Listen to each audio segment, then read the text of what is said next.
Welcome to the Howie Silbiger Show on the True Talk Radio Network. Get in on the conversation. Call 1-877-669-1292.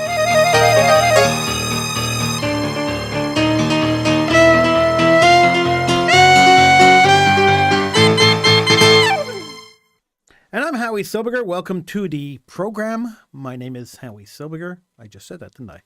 And this is the Howie Silbiger Show right here on the True Talk Radio Network. You could get in on the conversation just like the guy before me said. All you have to do is dial 1-877-669-1292. That's 1-877-669-1292. So, I want to talk about the yeshiva that was shot twice this week. I can't talk specifically about that case. I'm an administrator at that yeshiva, and I don't have any more information to share about the attack than the information that's already been released to the media. There is nothing more that I could say about that specific attack, except for how repulsed I am by it. Any attack on a school, any school, is a repulsive attack on children. And attacking children is absolutely insane. Children have nothing to do with anything. So an attack on children is completely crazy. I speak on behalf of myself. I don't speak on behalf of anybody else. I'm not speaking on behalf of the school. I'm not speaking on behalf of the Jewish community. I speak on behalf of myself, as I always have on this show. I've never spoken on behalf of anybody else. But I have to tell you that it's absolutely repulsive when shots are fired at any school anywhere, when children's lives are put into danger. In the case of the schools in Montreal, both schools, United Talmud Torah and Yeshiva Gedola, the children were not in the building at the time of the attack. But if, God forbid, they were, this could have been a lot worse. This could have been a totally different conversation. I don't believe in scaring people. I don't believe in talking out of the side of both sides of my cheek. I've always been extremely honest. And the uprise and the uptick in anti-Jewish attacks on the Jewish community, whether it be firing bullets into schools or beating people up in the street or firebombing synagogues and Federation buildings or calling for the death of Jews, even in code, at pro-Gaza, pro-Hamas rallies, or attacking Jews in a university. The uptick of attacks on the Jewish people is enough to scare anybody living in North America to their boots.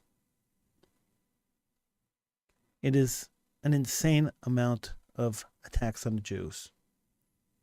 The Montreal police released a statistic today. It was reported in many media outlets. The statistic said that they had, in the last 3 weeks, or in the last 4 weeks, since the October 7th massacre, since the October 7th genocide of the Jewish people in Israel, the increase in anti-Jewish attacks in Montreal has exceeded the total number of attacks against minority groups all of last year. That's just in 4 weeks. In the last 5 days, there has been an attack of firebombing of a synagogue, firebombing of a Jewish institution, Federation CJA, in the West Island, in Dollard. There's been the shooting attack of 2 schools, 1 school shot twice. There's been a riot, just about a riot at Concordia, where Jewish students were attacked by Arab students. And that's all in the last 5 days. It should be the reaction of the Jewish community, should be outrage. Shouldn't be fear, it should be outrage. Outrage that people feel that they could attack Jews with impunity. Outrage that our community is being targeted by Jew haters. Outrage that the world is standing by and allowing this to happen. Outrage is the reaction that should be. If this happened to any other community, aside from Jews, there would be riots in the streets. We saw it happen. We saw riots in the streets. We saw a full summer of riots in the streets. American cities being destroyed because one man was killed. Here we've had 5 attacks on the Jewish community, plus an attempted genocide of an entire nation. And the Jews have taken it in stride. I guess we're used to being attacked. I guess we're used to being the victim. I guess we're used to looking at the murder of Jews like everyone else, that Jewish blood is cheap. I guess we're kind of used to it. But Jewish blood's not cheap. And we shouldn't get used to something like this. It's infuriating. It makes me angry. It should make you angry too. It should make every single Jew in this city, in the city of Montreal, angry. It should make every Jew in the world angry. The time for sitting back passively has passed us a long, long time ago. So now we have a couple of choices. There's a couple of choices that the Jewish community is left with here. Either we allow these attacks to continue on our community, and we just kind of let it happen, which is not the best choice. I don't think that would be the best choice for the community. Or we start fighting back. We start showing that we're not the community that's going to allow people to attack us. We're not the community that's going to sit idly by as our institutions are fired upon, whether by Molotov cocktails or guns. Our safety is paramount.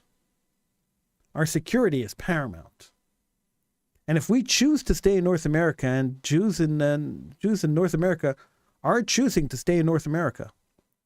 So the Jews that choose to stay in North America, even though we know that there are many people out there who don't particularly like Jews, might makes right. And unfortunately, we sometimes have to prove that we're not the weaklings. We're not the Jews of the 1940s. Excuse the expression, but we're not. We're much stronger. We're much more organized. We're much more unified, and we will fight back. We learn the lessons of history. Many times in school, when I teach in schools, kids ask me, what is the point of learning history? Well, what is the point?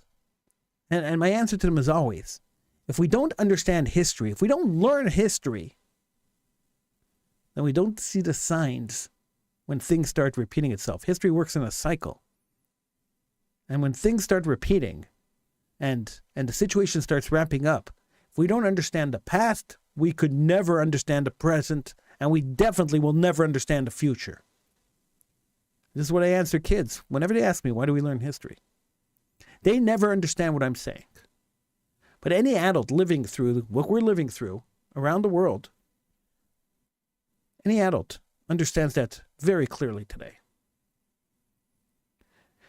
Yesterday at the University of Maryland, somebody chalked on the wall, in chalk, they drew on the wall the word Holocaust 2.0. That's what they drew on the wall. Holocaust 2.0. This happened right after a pro-Hamas rally at the university. Somebody wrote Holocaust 2.0 on the wall. The message is extremely clear. You can find video after video. Go into YouTube, search for them. You can find video after video of pro-Hamas demonstrators right across North America saying that Hitler didn't finish his job and that the Jews need to be eliminated.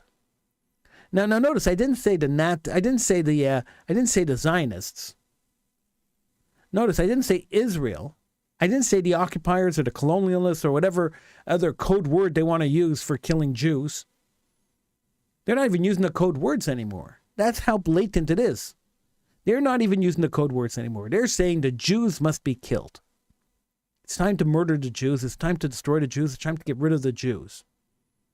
Now, you have to be blind not to see this. The question is, can Jews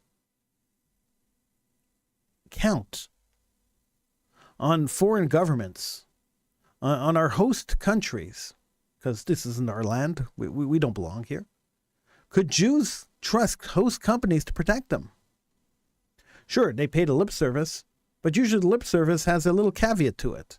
So today I was listening to a bunch of press conferences talking about the attack on two different Jewish schools over the last couple of days, not the last couple of weeks, over the last 72 hours. And all of the politicians said the exact same thing. We deplore anti-Semitism and we deplore Islamophobia. Well, why do you have to lump the two together? It's not Islamophobic to deplore anti-Semitism, is it? It's not Islamophobic to say Jew hatred is wrong, is it? Why do the two have to be lumped together? This wasn't an attack on the Muslim community. This was an attack on the Jewish community. I'm very confused by that.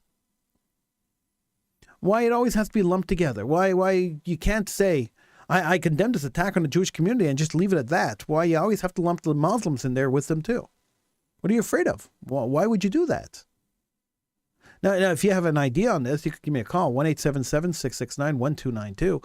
It doesn't make any sense to me. And that's really where I'm coming from, that logically it makes no sense. But we see it all the time. We see it all the time. That anytime something happens and someone has to stand up for the Jews, whether it be Israel, whether it be Zionists, whether it be Jews, they always have to engage it with something else. They always have to connect it to something else. And that's wrong. That's wrong. Why can't politicians in good faith stand up and say, we condemn the attack on the Jewish community. We condemn all the attacks on the Jewish community. We condemn the 5-6 attacks that have happened in the last 72 hours on the Jewish community. Why can't they just make a simple statement like that? Why does politics have to trump? And political correctness and whatever wokeism that they're living under have to trump standing with a community that's under attack. The mayor of Montreal said the community was under attack. And it has been under attack. So why can't the mayor of Montreal, who said the community is under attack, also say the community is under attack, but the community is under attack, but we stand with the community? Why can't the mayor of Montreal just stand with the Jewish community? Why does she have to interlace the attack on the Jewish community with the attack on Muslim, with Muslim Islamophobia, whatever that means? There's no Jews attacking Muslims. It's mind-boggling to me. It's baffling to me. Look, we're Jews. We have to fight back. We have to defend ourselves. We have to teach our kids how to defend themselves. We have to start teaching martial arts in schools. I've called for this for 30 years already. There must be teaching martial arts to every age group. There has to be free courses put together by Federation, teaching people, kids, adults, everyone, how to defend themselves. This is something that must be done. As the anti-Jewish sentiment grows higher and higher, and as Jews choose to continue to live in this environment, the least we could do is defend ourselves and defend our property and defend our lives. Failing to do this is almost criminal. It's getting to the point where it's almost criminal. And so I call upon the federations to do this. As a talk show host, I've called upon federations to do a lot of things over the years. They haven't listened to me at all, actually. And that's fine. They have their prerogative. They don't have to listen to what I have to say. At the end of the day, if more people knew how to defend themselves, if more people learned martial arts, if more people learned self-defense, the attacks on the Jewish people, at least the physical attacks on the Jews, not gun attacks or firebombs, but I'm talking the physical attacks in universities and on the street, those attacks would be minimized. At least the Jew would be able to have a fighting chance and not get beaten up. At least the community would be doing something proactive. Sure, working with the police is great. And the police have been doing a great job. And working with politicians are great. The politicians have been doing a great job paying lip service. They've condemned it, condemned and condemned. But at the end of the day, if you don't take care of yourself and you don't take care of your community, nobody else is going to do it for you. And failing to do that, we are failing our children. That's really what it comes down to. Failing to stand up and say, all lives matter, our Jewish lives matter, and we're not going to allow Jewish blood to flow in the streets anywhere, ever. And the only way we could prevent that is by learning self-defense, by learning to fight back, by teaching our children how to fight back and to defend themselves. Then that's what we have to be doing. And I know people can say, "Oh, look at that radical," but you know what? If you don't listen to the radicals, and I'm not calling myself a radical, but if you don't listen to the people you don't agree with, and some people may not agree with me, and if you're one of them, feel free to call in, 1-877-669-1292. A lot of people don't feel that they're saying, maybe it's a little too extreme. Is it? Is it really too extreme? 5 attacks on the Jewish community in 72 hours? A man last Saturday getting up at a rally and calling for the extermination of Jews everywhere? That's not extreme. If the answer to that is let's defend ourselves and let's teach our children how to defend ourselves, I wouldn't find that too extreme. In fact, I would say that this is actually the lower end of where we should be responding. Bernard Drainville, the education minister, called the attack on Jewish schools terrorism. Maybe we should start using tough words. Maybe we should stop padding the words that we use. I've said this a lot on the show too. This has been a constant theme that I've talked about for years. Maybe we should stop padding the words we use. If you notice on this show, I hardly ever, unless I'm quoting someone, hardly ever use the word anti-Semitism. And I use the word Jew hater. Not because I believe that the word anti-Semitism doesn't represent what it's supposed to represent, what it was written to represent. But I would use the word Jew hater because I think we should be clear when we talk.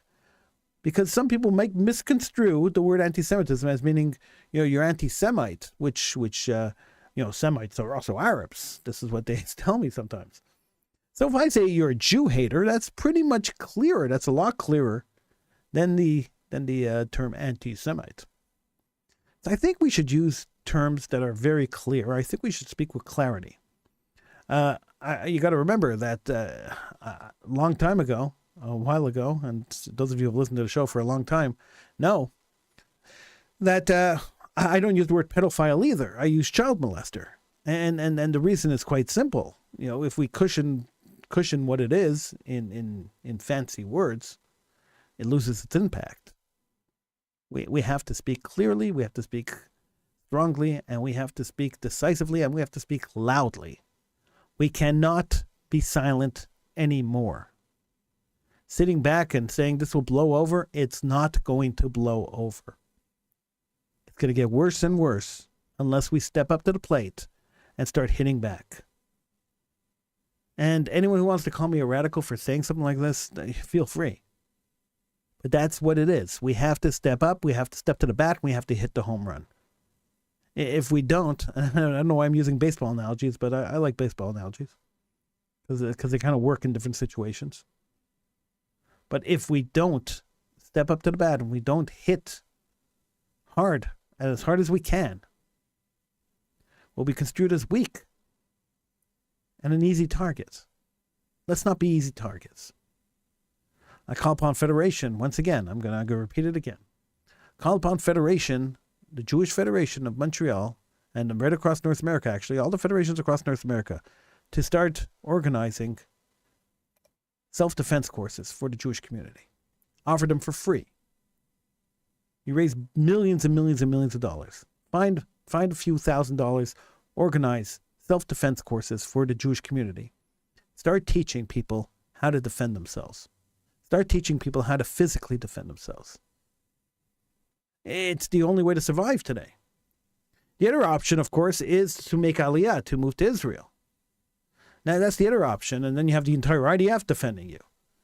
So we're pretty much on our own in North America. The police will defend you to a certain extent, and the politicians will defend you to a certain extent. But at the end of the day, we're pretty much on our own. So let's defend ourselves. And I can't say it clear enough. I can't say it enough times. It's time. It's time. I thought it was time 11 years ago. I thought it was time 20 years ago. But now I know it's definitely time, and we can't stand back, and we can't wait any longer. We're at a point in our history in North America where we're probably running out of the welcome space. Sometimes the guest comes over and they're welcome for a certain period of time, and then you outlive your welcome. I think we've gotten to that point. So I think eventually we're going to have no choice but to move out of North America and to Israel, to home, to Israel. I think that's going to happen eventually.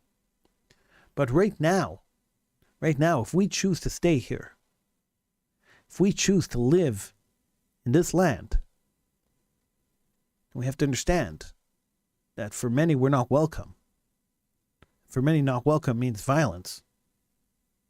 And we have to be able to defend ourselves, our children, our institutions, our buildings. We have to be able to defend ourselves. And that's really all I had to say tonight. I really can't get into anything more or any more details about anything. I don't have any more details to get into. But that's really how I'm feeling tonight. I'm feeling that we have to start teaching self-defense, and we have to start defending ourselves. I think that a lot of us have to start filling out those nefesh b'nefesh forms and start preparing to leave this place before it's too late. I think we're at that point. So let's go to the messages on Facebook. How would self-defense courses stop nighttime shooters and arsonists? Well, they wouldn't. They wouldn't stop nighttime shooters and arsonists. I'm not worried about nighttime shooters and arsonists. If people want to attack empty buildings, they could attack empty buildings. I'm worried about human life. And people who attack empty buildings are generally sending a warning. And that warning is that, hey, today it's an empty building, tomorrow it's a full building. I think that when people are attacked, learning self-defense is a good way to defend yourself. The students at Concordia could have defended themselves much better had some of them known self-defense. The Jews being beaten up on the streets would fare a lot better if they knew self-defense. Self-defense doesn't save you from every situation, of course not. Nothing saves you from every situation. But it mitigates the amount of damage that your enemy could commit upon you if you know how to defend yourself. Now, there are other ways to stop nighttime shooters and arsonists. There's plenty of other ways to do that, and the community should look at those ways, and I don't want to discuss those ways here on the air. But there are other ways for that to happen. But physical attacks on Jews, people attacking you on the street, and it happens often, self-defense would solve that problem. All right, that's it. I don't have anything else to say. There's a follow-up question. Should we carry weapons? Well, maybe. I wouldn't be opposed to people carrying weapons.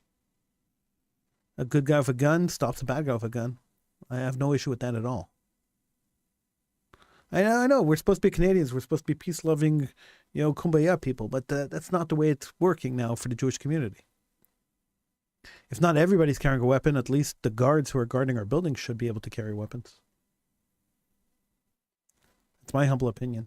Thanks for joining me. I'll see you again tomorrow.